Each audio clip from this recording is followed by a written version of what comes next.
Welcome to another edition of PowerCore Productions and Podcastings. And today, we're going to be continuing Konosuba, the explosive sage of the wonderful world. What if Jiraiya was in Konosuba Part 2? Based on the series, What if Madara Uchiha was reincarnated in Konosuba? Now, in this little mini-series bonus special, if you will, covering the events of Konosuba and the explosion of the wonderful world, Megumin's pre-origin story before the events of Konosuba, as we had learned in the movie, Jiraiya hadn't been sent to this world as well by Aqua, and that he and Megumin's paths had crossed way before their meeting further down the line. As our story continues, we see the adventures of the future Master of Explosions, as well as the journeys of the Toad Sage turned young once again, trapped in another world, desperate to get back home to meet with Naruto and his friends. However, as their journeys continue and new and dangerous foes come along the way, as well as miscellaneous adventures, we'll see how our two heroes rose to their prominence, and what lies in store for them further down the line in the future. For all this and more, stay tuned as we now continue today's story. As always, sit back, relax, and enjoy the show.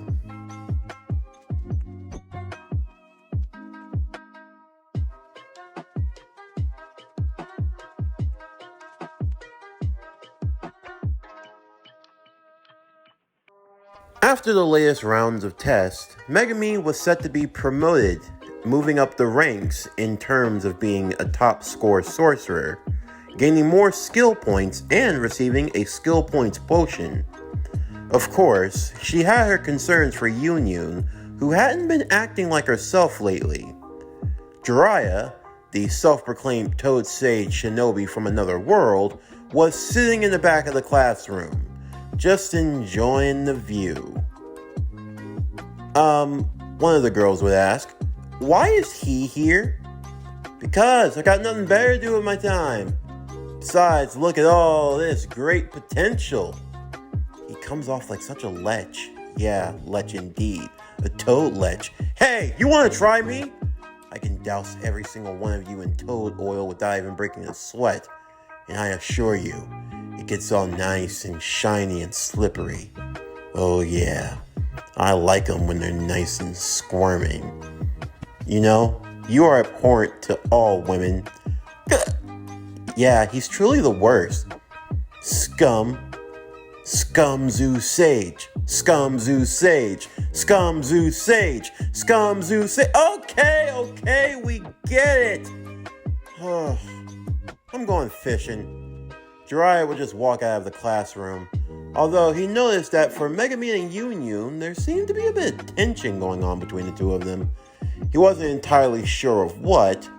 Yunyun had some worries, confiding in Megumin as to one of their classmates, Funifura, having a younger brother who was suffering from an illness, was looking to borrow money for treatment.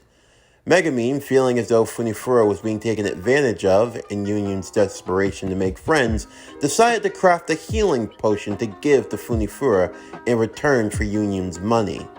Of course, Megumin didn't want it to come off as if she were trying to be overprotective, since she still believed they weren't friends anyway, but Yunyun would reveal that Megumin was deliberately holding back on her test, specifically because of the fact that she wanted to graduate with Megumin, so that they could both come out together, to which Megumin would be angered. Jiraiya had come back from fishing as the sun was setting to see the two girls bickering and arguing once more. All right, ladies, settle down, I have returned. Will you stay out of this, Jiraiya? Yeah, Yunyun would say. This is a battle between rivals. Oh boy, haven't I been there. The fated battle between rivals. Something that can never ever change. What would you know about rivals? Hold on. Are you serious? You're seriously asking me that about rivals? Oh, you poor naive girls. Settle down. It's time for story time with Jiraiya. Jiraiya would then regale them with stories of long gone by, about how the homeland he came from was founded on great rivalry, the rivalry between the first Hokage and against his sworn friend and enemy, one who hailed from a clan that possessed a great power within their eyes. It was said that they fought in a place that was known as the Valley of the End. This man was so strong, he was able to hypnotize the powerful nine-tailed fox creature, donning it in majestic armor. He battled against the first Hokage, Hashirama Senju, who used a great golem, the thousand-armed wooden Buddha, the one who was capable of creating a deep forest emergence by just clasping his hands, the greatest sage that ever lived. It was said that they battled for an entire day, from sunrise to sunset, the battle ending when the first Hokage stabbed his friend in the back. But that was not where rivalries came to an end. There was also the story of his mentor, Hiruzen Sarutobi, as well as the man who tried to rival him in Danzo Shimura. There was also Jiraiya himself.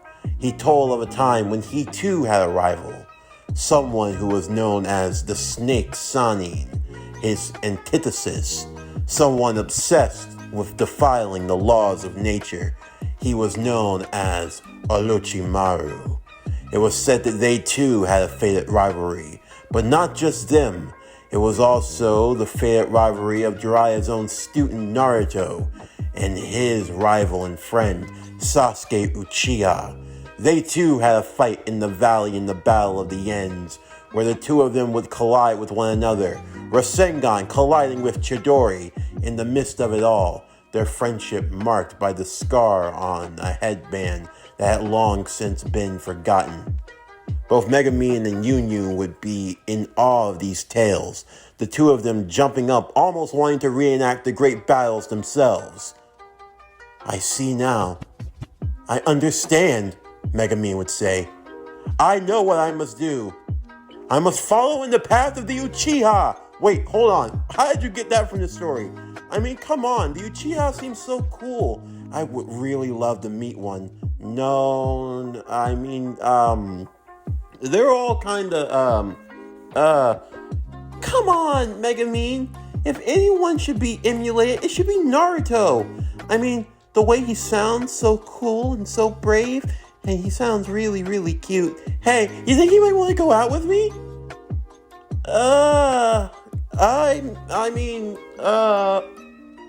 Oh, how desperate could you be trying to sleep with Jiraiya's student? How lecherous of you, Yunyun. I didn't want to do anything like that. He just sounds so cool and humble, and he's the type of person I admire. I mean, the way he was able to fight through his adversities, fighting against fate, a world that hated him and judged him and mocked him. I mean, he kind of is like me. He wants to be the Hokage of his village. I'm going to become the next chief of the Crimson Demons. I mean, it all kind of lines up, don't you think? Oh, please. So desperate to see yourself in all of the details. The Crimson Demons, whose eyes blaze a crimson. The Uchiha and that power of theirs. What's it called again? The Sharingan. Yes, the Sharingan. Could you imagine if I had something like that? I could copy any magic I could see. And I would only want to look upon one magic. I could copy the world's greatest explosion magic. You were serious about that explosion magic, weren't you?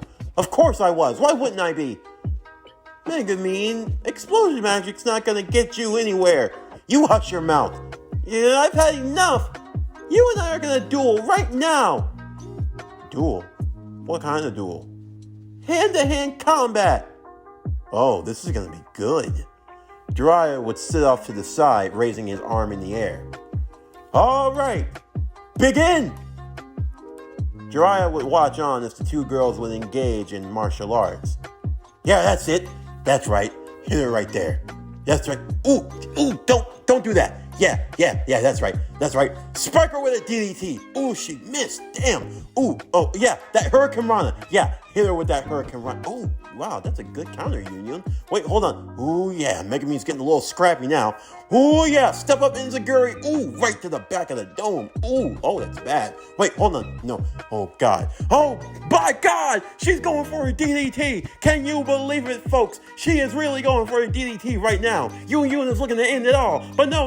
Megumin is able to fight. She's able to get out of it. She goes for a reversal. Wait, she's getting her into the ankle lock. It's the ankle lock. Is Union going to tap out? Oh, my God, we are looking at a spectacle for the ages. Wait, no. She's able to reverse out of the ankle lock. Hold on. She turns it around. She's going for the pedigree. No, not the pedigree. By God, on the stone wall. No, she's going to turn it around. Oh, man, this fight has turned into something truly chaotic. The two Crimson Demon girls, the crazy exploding chick, and the socially awkward Union. The two of them going back and forth. It's looking like a one for the ages. What do you think about it, Jerry the King Lawler? Well, I'll tell you right now, I see a high lack of puppets right here in the building. But as far as I'm concerned, when it comes to this matchup, we're talking about a clash in styles. We're talking about tall and stacked versus short and flat. And I can tell you from my experience, when you're dealing in the ring, when you're fighting with two individuals and you have to get scrappy, you gotta get dirty, you gotta dig deep down inside yourself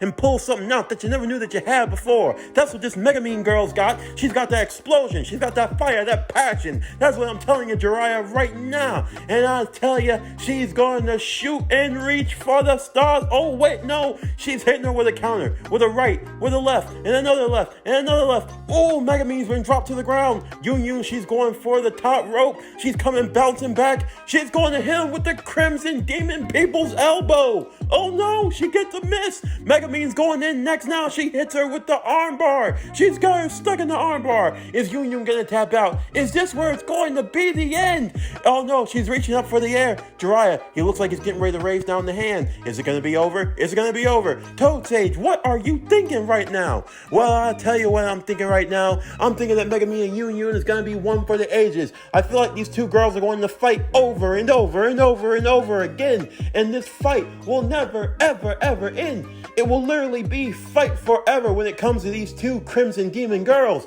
Hold on. Union, she's getting out of the armbar. Hold on, she's lifting her up. She's lifted her up. Oh, she slammed her back to the ground again. Oh, she slammed her one more time. Wait, hold on, she's picking her up. Oh no, is that an attitude adjustment? No, it's the F. Wait, no, she reversed. She reversed it. She's trying to hit her around. Sister Abigail. She's going for Sister Abigail. Wait, no, hold on. Union, she reverses. Sister Abigail. RKO. RKO out of nowhere. Union, she climbs up for the pin. Hold on. 1, 2, 3. Ring the bell. And just like that, the sparring match was over. Union victorious. I win. Oh, please. You only won because I wasn't trying. Don't go making excuses after a loss. All right, ladies, that was impressive. I have got to say, I have never seen two people go at it like this before. All right, now get up, shake hands, do the unison sign.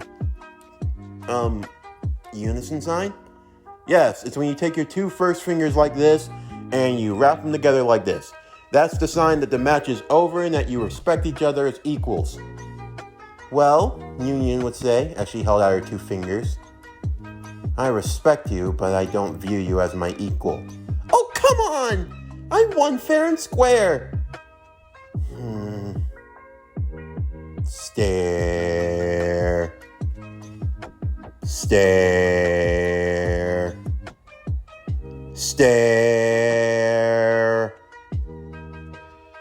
Fine. The two would form the unison sign, and with that, the fight would be over. Jiraiya, who were you talking to? Oh, just a shadow clone here. I call him JR. Alright, see ya, JR. See ya, Jiraiya. And a poof of smoke, the shadow clone was gone. However, as they arrived to Megumin's home, they would soon discover a shocking and horrifying discovery. Komiko was missing. And what's more, a horde of monsters were attacking the village, and they had gotten their hands on Ink the cat. Well, Megumin was more or less ready to give up on Ink, ready to leave it behind. However, Jiraiya would then intervene. With the horde of monsters now surrounding them on all sides, he was going to need all the help he could get. Alright, girl, stay back. I'm going to call in some reinforcements. Reinforcements? Jiraiya would slam his hand onto the ground. Summoning Jutsu! Instantly, 5 toads would appear around Jiraiya. As stated before, when Jiraiya came to this world, he received the ability to communicate with toads, and whenever he formed a summoning contract with a toad, the toad would gain sentience and would be able to speak with humans. On top of that, when Jiraiya forms a contract with any toad, the toad gains a elemental release. You could say this is akin to a chakra release. In Jiraiya's short time in this world, he had actually managed to form summoning contracts with up to 5 toads, who he could summon in giant form or in small chibi form. First, there was Mizubuda, the blue toad, whose release was water. Abura, the green toad, whose release was oil release. There was Honokuma, the red toad, whose release was fire. There was Tento, the white toad, whose release was lightning.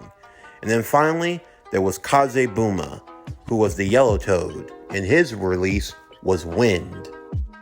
After summoning his toads, Jiraiya would get them all into formation as they battled off against a horde of monsters. Both Megumin and Yunyun getting a chance to truly see Jiraiya in his element. It was times like this when they had to realize there was more to the Toad Sage than met the eye. They would assist where they could, as Jiraiya would eventually be able to take down the horde of monsters. And now their main dilemma was trying to find Komiko, who had gotten herself kidnapped. You see, the girl had accidentally helped with some of the monsters in trying to find what they called the Dark God. Apparently there was this Dark God that the Crimson Demons decided to seal away into their village. Jiraiya would akin this to being similar to sealing away a Jinchuriki, and that if they were capable of doing something like that, then they were more powerful than even he gave them credit for. However, Yunyun, seeing the dangers of it all, and seeing Megumin's dilemma, would take the lead in the attempt to try to distract the horde, trying to get Komiko away. Of course, in the midst of all of this, the monsters would begin to head towards Megumin, and when they would realize that the cat she was holding, Ink, was the Dark God they were looking for. However, Megumin would fend off against this horde of monsters, as she would use all the power and skill she had learned to launch off her first explosion. Jiraiya even being shocked by her massive potential, although they would get to see firsthand just why explosion magic was not the most sought after magic. Primarily because, even for someone who was very skilled, it caused a lot of consumption, to the point where you could probably only use it once or twice a day, although Jiraiya chalked this up more so to control. This wasn't the first time he had to deal with a powerful technique that could almost wipe someone out to complete zero, although he imagined if someone like Naruto had gotten into this world, he could probably pop off explosions by simply snapping his fingers.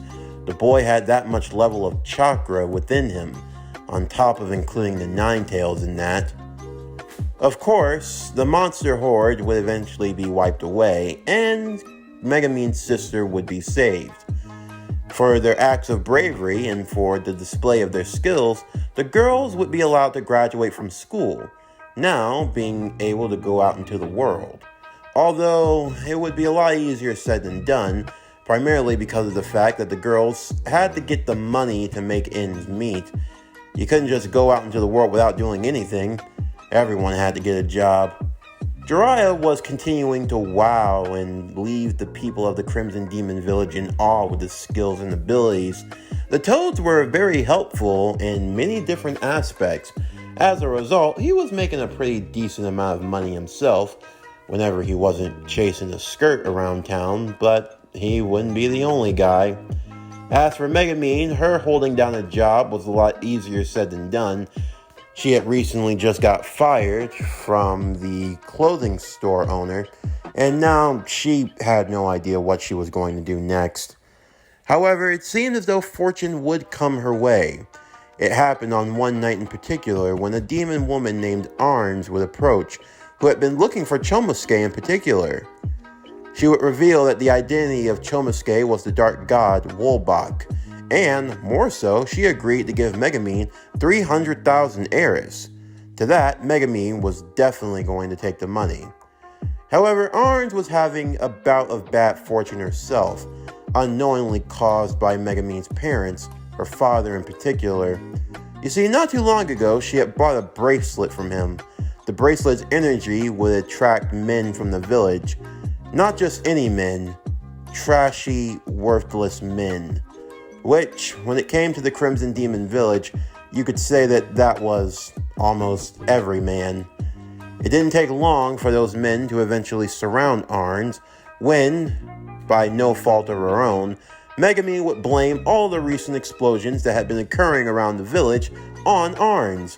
Arns being chased out of the village and fending for her life. Jiraiya, being caught up in the lecherousness, was trying to go after her himself, only he ended up getting roped back and brought back to Earth. Well, to say the least, in the end, Megamine seemed to win out just fine. The demon girl was gone, she had left her 300,000 Eris, and she got to keep her cat, which received a new name. I think I'll call you Chomosuke. However, more importantly was Chomosuke's care. You see, now that Megamine had the money, she could now finally afford to leave the village. She knew what she was going to do, so for now, she was going to leave Chomosuke in Yunyun's care. The two girls would then look to Jiraiya, wondering what he was going to do. If you want, we can all go get our fortunes told. Our fortunes? Yeah. You just wanted to try to check on your friend, but that wasn't getting your fortune told. Oh. Sure. As they all went to go and get their fortunes told, it came to Megamine and Jiraiya. First to Megamine. You will go on a great journey. You will arrive to the city of Axel, the town for rookies. There, you will meet friends, people whom will become your allies. One man in particular, a man with crimson red eyes. Another crimson demon? I can't tell, but he's really powerful, extremely powerful. It seems he comes from worlds unknown. And then she looked to Jiraiya. Wait, I see it. You too will meet this man of crimson eyes. You will meet someone else with white hair. Yes, it's all coming together. You and Megamine's paths will cross multiple times in this life. You will go on great adventures. Wait, what's this? Huh? What's going on? Jiraiya, huh? The day will come when darkness will fall. Your homeland will be in peril. In peril? In peril of what? I can only describe it as a god. A being whose force of nature cannot be quantified. His power is over divinity. Yes. He causes storms merely with a simple yell. With a wave of his hand, the elements bend to his will. There will come a time when a boy will be in your presence. A boy who is like a star. He will be the star of hope in a world of darkness, with a scar over his right eye. Yes, the prophecy will be fulfilled. You will train the last son, the last warrior, the one of whom will be the savior of all the realms. Wait, does this mean I defeat the Demon King? I do not know. I cannot see it all. There will be a final battle. Suns will fall from the sky. Darkness will cover all of the land. A great battle will emerge. Warriors called from all walks of heavens will unite. Those of the past, the present, and the future. They will clash for a final time. And from there, I don't know how it ends. Well, that's rather cryptic, don't you think? Megumin would say. It just means that I have to get stronger. I've got to get back. Don't worry, Naruto. I'm coming! Ooh, oh, hey. Hey, ladies. Hey, you ever hung out with a Toad Sage before? Jiraiya, you're supposed to be focused. I am focused. Hey. Hey, baby girl. Name's Jiraiya. Toad Sage. Signing at your service. Look, I can't help but see a discrepancy. That's that you and me are not together. You know, I'm sort of a big deal around these parts. You know, Toad Master. Killed a horde of monsters without barely lifting a sweat. Why don't you and I hop down to the hot springs and maybe open a bottle of champagne and we can really get it popping now. What do you say? Jiraiya would quickly receive 2 slaps to the face for his troubles. Well, that's fine then. You don't have to party with the Toad Sage. There's plenty of me to go around. You're the worst. I can't even deny that. In either case, Megumin would begin to set off on her adventures. Her friends all giving their regards, mementos to remember them by, as they said their goodbyes to her. With the money she had, she could use the teleporter, a magical device, a way of which to travel from anywhere in the world that you wanted to go. Jiraiya was going to tag along. He had to see what this world had to offer, see what he could do. While Yunyun was going to be staying back, it would be Megumin and Jiraiya who would continue their adventures. Alright now, you two. Don't go causing any trouble, or else I'll have to reprimand you both. Oh, please. If anyone's going to get in trouble, it's going to be him. He'll likely end up in jail for public indecency and for being abhorrent to all women. Hey, it's not even like that. I bet you can't even go one day without looking and peeping into the hot springs. Hot springs? What hot springs? I'm saying off to Arkenretia, the city of water and hot springs. A grin would creep on Jiraiya's face. Before leaving, he would be given his regards by many of the members of the village. Even though he had only been there for a short while, he had definitely left a lasting impression on them. He was strange and all sorts of odd, to say the least. Yet, even still, he had come to their defense despite them being complete strangers. He was helpful in their time of need, and as far as being a warrior was concerned, he was someone that they all could definitely look up to. Jiraiya would bow to them all, thanking them for all of their help and for everything they had done, promising that if they ever needed his help, he wouldn't be too far away. The teleport was now getting ready, and soon they would be setting off.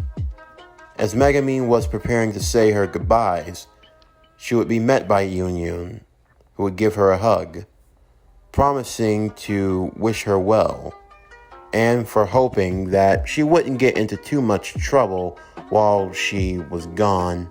With that, the two would disappear on the teleportation spell circle.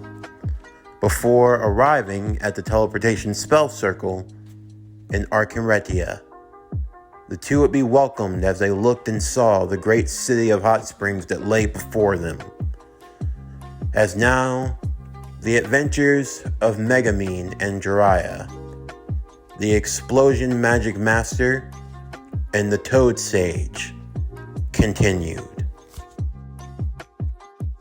This concludes Konosuba, the Explosive Sage of the Wonderful World. What if Jiraiya was in Konosuba Part 2? Stay tuned for tomorrow's video as we continue My Hero Academia The Dark Knight Returns. What if Deku was Batman Season 2 Part 2? But anyway, that's going to do it for the end of today's video. I'm Javon Harrington with Power Core Productions and Podcastings. Signing off, and I'll see you next time.